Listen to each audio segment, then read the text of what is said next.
Bismillahirrahmanirrahim. Assalamualaikum warahmatullahi wabarakatuh. Apa kabar teman-teman semua? Semoga tetap sehat walafiat dimanapun teman-teman berada dan tetap dalam lindungan Allah Subhanahu wa Ta'ala. Pada kesempatan kali ini saya akan mereview satu buah buku di mana video ini merupakan salah satu tugas dari mata kuliah Basic Life Skill.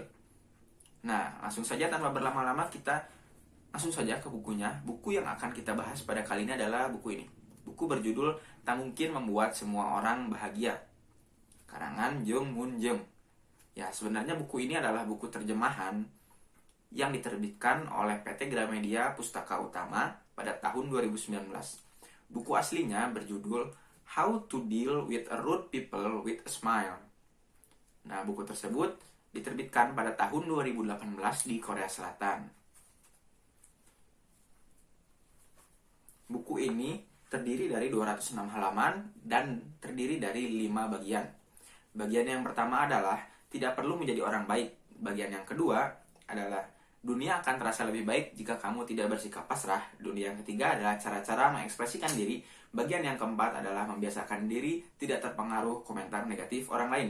Dan yang bagian kelima adalah cara menghadapi orang kasar dengan senyuman.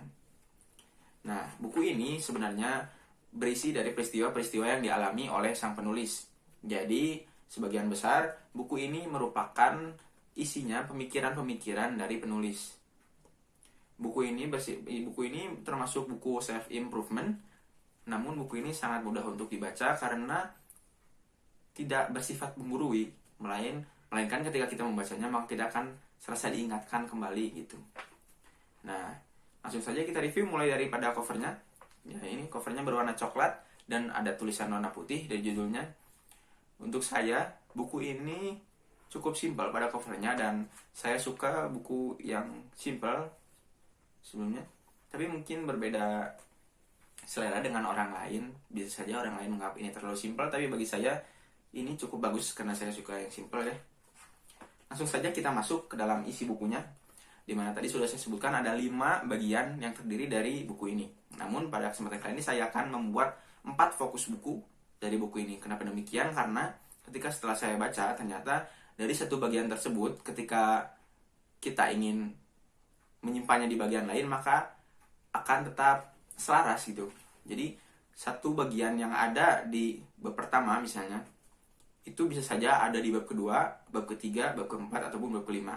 Oke, langsung saja kepada fokus buku. Fokus buku yang pertama adalah sampaikan apa yang harus disampaikan. Nah, seperti yang teman ketahui bahwasanya dalam fisika ada yang namanya aksi dan juga reaksi. Nah, sebagaimana tersebut, sama seperti dalam kehidupan, ketika kita melakukan aksi, maka orang lain akan bereaksi. Nah, dalam buku ini bagaimana kita mereaksi terhadap reaksi dari orang lain atas aksi kita. Nah, bingung-bingung. Ya, seperti itu. Jadi, dalam fokus buku yang pertama, apa yang harus kita lakukan terhadap reaksi orang atas aksi kita. Nah, jadi ketika kita melakukan suatu aksi lalu orang bereaksi negatif kepada kita, kita harus bersikap tegar, tegas, dan juga tetap santai gitu ya. Jadi, dalam buku ini yang pertama adalah bagaimana ketika kamu menghadapi suatu kejadian di mana kamu dilecehkan ataupun direndahkan gitu. Nah, karena penulis ini adalah seorang wanita, maka sudut pandang yang dituliskan lebih banyak tentang wanita. Bagaimana seorang wanita ketika direndahkan, dia akan cenderung merasa biasa saja. Mungkin dia berpikir, saya terlalu sensitif gitu. Padahal sebenarnya apa yang dilakukan oleh orang tersebut sudah kelewatan batas gitu. Nah, penulis ini menyarankan kita untuk lawan aja lah gitu. Kenapa? Karena ketika kita tidak melawan, maka hal tersebut akan menjadi kebiasaan bagi sang pelaku gitu.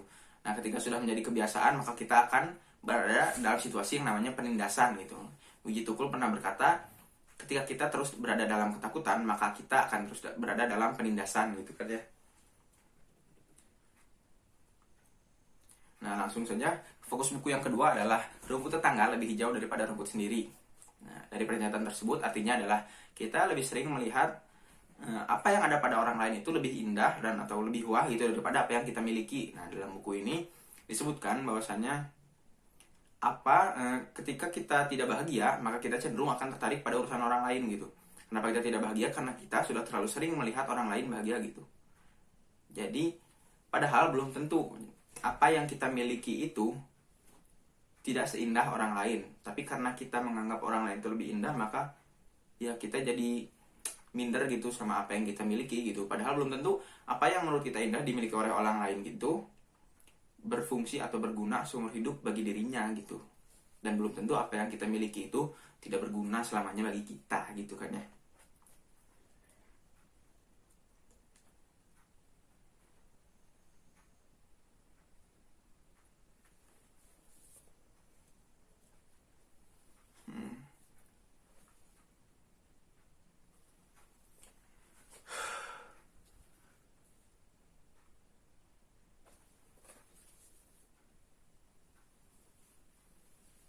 Nah, lalu sebaliknya ya, ketika kita merasa apa yang ada kita miliki gitu, apa yang ada di diri kita itu lebih baik daripada yang orang lain miliki. Belum tentu apa yang kita miliki itu ternyata lebih baik daripada yang orang lain miliki. Bisa saja karena perbedaan selera gitu. Kita mengenal ada selera bagus ataupun selera buruk. Nah, selera bagus itu terjadi apabila selera orang lain sejalan dengan selera kita, maka kita akan menyebut seleranya bagus. Nah, sedangkan ketika selera orang lain tidak sejalan dengan selera kita, maka kita sering menyebut bahwa seleranya adalah selera yang buruk. Padahal tidak seperti itu. Sebenarnya hanya perbedaan selera. Selera saya misalnya orang yang menyukai dangdut ataupun musik-musik tradisional belum tentu disebut orang-orang yang kuno ataupun orang tua. Sebaliknya, orang-orang yang suka EDM, musik pop, rap, jazz, dan lain-lain belum tentu dia adalah orang yang kekinian gitu kan ya. Karena tersebut hanya adalah selera gitu ya. Langsung saja masuk ke fokus buku yang ketiga, yakni sayangi diri sendiri. Nah, di sini penulis menuliskan bahwasannya kita harus menyayangi diri sendiri. Nah, dari buku ini disebutkan bahwa kehidupan di Korea itu kehidupan yang mewah, di mana orang-orang memakai pakaian bermerek, sepatu bermerek, tas bermerek, dan penulis mulai menghabiskan uangnya untuk membeli hal-hal yang serupa dengan orang lain. Padahal hal tersebut tidak diinginkan olehnya, tapi dia membeli karena gengsi gitu. Nah, sehingga pada akhirnya sang penulis merasa menyesal karena uangnya habis. Kepuasan hatinya tidak terpenuhi, hanya memenuhi gengsi orang lain gitu kan ya. Nah, selain itu, ketika ada orang lain yang meminta bantuan kepada kita dan kita ternyata memberi bantuan kepada mereka, kita bisa disebut orang baik. Tapi apa yang terjadi ketika orang lain meminta bantuan terus-menerus kepada kita dan kita terus-menerus pula memberi bantuan kepada orang lain? Nah, maka harus diperhatikan bagaimana mana yang meminta bantuan karena memang butuh dan mana yang meminta bantuan karena memanfaatkan. Jangan sampai kita berbuat baik hanya dimanfaatkan oleh orang lain gitu kan ya. Jadi kita harus menyayangi diri kita sendiri. Yang selanjutnya adalah tutup telinga dari suara bising. Nah, dari 3 fokus buku yang tadi, sebenarnya hal utama yang ingin disampaikan penulis adalah bagaimana cara kita kan menyikapi respon dari orang-orang terhadap kita. Dari begitu banyak komentar-komentar yang masuk kepada kita, kita harus menyaring mana komentar, walaupun komentar negatif, mana komentar yang memang sebenarnya merupakan perhatian kepada kita dan mana komentar yang memang sebenarnya menjatuhkan gitu. Nah, di sini penulis menyebutkan bahwasannya kita harus bisa menutup telinga kita supaya kita dapat mendengarkan suara-suara penting yang ada di sekitar kita, sehingga suara-suara bising itu kita bisa singkirkan gitu. Nah, mungkin itu saja fokus buku yang dapat saya ulas. Untuk sekelas buku terjemahan ini, bahasa yang digunakan sangat mudah untuk dipahami dan juga enak untuk dibaca. Jika teman-teman ingin membaca, saya sangat merekomendasikan buku Self Improvement ini